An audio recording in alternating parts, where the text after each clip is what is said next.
Bismillahirrahmanirrahim. Ramadan adalah bulan pendidikan, kasih sayang, rahmat Allah Subhanahu wa taala. Barang siapa yang ingin punya generasi anak cucu keturunan yang soleh-solehah hafiz Quran, maka inilah bulan yang tepat. Minimal ada 3 poin besar yang harus kita pahami pendidikan Rasulullah SAW kepada para sahabatnya. Yang pertama adalah ilmu dan juga tauladan. Yang kedua, berkurikulum Al-Quran dan As-Sunnah. Yang ketiga adalah kesederhanaan.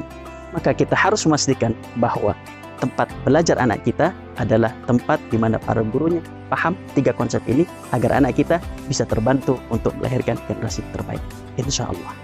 Dan bagi Bapak Ibu kaum muslimin dimanapun berada yang ingin zakat, infak, sedekah, wakaf, alhamdulillah pesantren Islam Al-Hijaz menerima dan menyalurkan zakat, infak, sedekah, wakaf untuk para santri penghafal Al-Quran dan juga warga sekitar pondok pesantren. Semoga Allah Subhanahu wa taala mengumpulkan kita bersama Rasulullah SAW di surga Firdausnya dengan sedekah yang kita berikan kepada penghafal Al-Quran.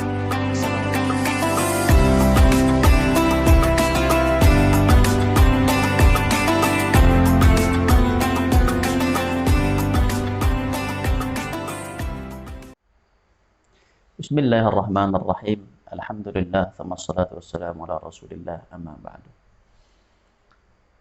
Ketika kita saat ini memerintahkan sesuatu kepada seorang anak, entah orang tua memerintahkan, wahai anakku tolong pergi ke dapur untuk ambil ini, wahai anakku tolong jalan ke pasar untuk beli ini, wahai anakku tolong ambil piring ini dan cuci piring ini, wahai anakku, dan semua perintah dari orang tua kepada anaknya untuk minta tolong. Maka kira-kira apa jawaban dari anak-anak kita? Mungkin ada yang mengatakan nanti dulu ibu. Mungkin ada yang mengatakan nanti dulu bapak. Mungkin ada yang mengatakan ya sebentar nanti iklan dulu. Mungkin nanti ada lagi yang mengatakan tanggung. Habis ini. Ya, insya Allah dan seterusnya. Yang sifatnya adalah penundaan. Bukan sebuah jawaban yang diharapkan bagi orang tuanya. Walaupun tidak jarang juga yang menjawab jawaban yang diharapkan oleh orang tuanya. Tapi sebagian besar dari anak-anak kita zaman sekarang ini ketika diperintahkan, maka jawaban yang keluar adalah nanti, penundaan, sebentar lagi, dan lain-lain. Mengapa ini semua terjadi? Maka orang tua jangan menyalahkan orang lain. Yang harus disalahkan adalah orang tua itu sendiri. Kita ambil contoh kecil dan nyata dalam Al-Quran. Ketika Nabi kita Ibrahim alaihissalam menanyakan sesuatu, meminta pendapat kepada anaknya Ismail alaihissalam, yang ketika itu Ismail masih sangat muda belia, remaja. Dan ini adalah sebuah permintaan dari orang tuanya. Permintaan yang tidak masuk akal. Apa yang dimintakan oleh Nabi kita Ibrahim? Allah Subhanahu wa taala mengatakan, "Ya bunayya inni ara fil manami anni azbahuk fanzur madza tara." Wahai anakku, saya melihat aku menyembelihmu di dalam mimpiku. Maka apa pendapatmu? Kemudian Nabi kita Ismail, apa jawaban dari Nabi kita Ismail, dari anak yang soleh ini?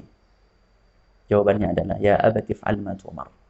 Wahai ayahku, lakukan kalau memang itu adalah perintah. Satajiduni insyaallah minas sabirin. Engkau akan mendapati aku termasuk golongan orang-orang yang sabar. Subhanallah. Lihat jawabannya Bapak dan Ibuku. Luar biasa. Nabi kita Ismail tidak menjawab yang ketika itu adalah anak remaja. Tidak menjawab, wahai ayahku, mimpi apa itu? Kenapa begitu mimpinya? Kenapa nggak ada mimpi yang lain? Tidak.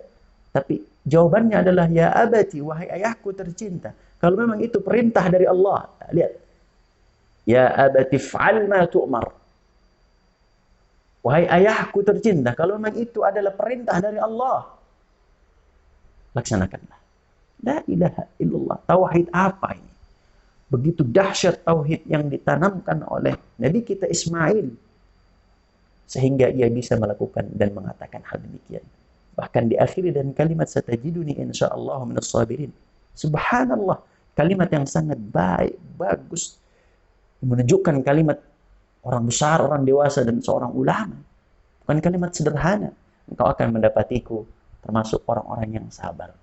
Subhanallah. Anak remaja mana yang sekarang ini dapat melakukan dan dapat mengatakan hal demikian? Mengapa ini semua? Karena ini semua berkat pendidikan seorang ibu. Maka ibu harus hadir dalam rumah. Dan ibu harus mengerti bab pendidikan.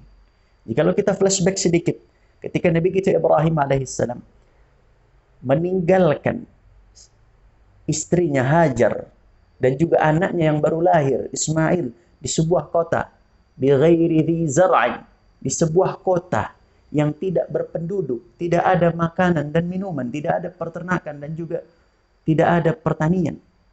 Kemudian sang istri pun mengatakan, "Wahai Ibrahim, Allahu amaraka bihada. Apakah Allah yang memerintahkan kamu agar saya, Hajar, istrimu, dengan anakmu ini Ismail, bertempat tinggal di sini? Apakah Allah yang memerintahkan kamu ini?" Kemudian Nabi kita Ibrahim mengatakan, "Ya, ini perintah dari Allah."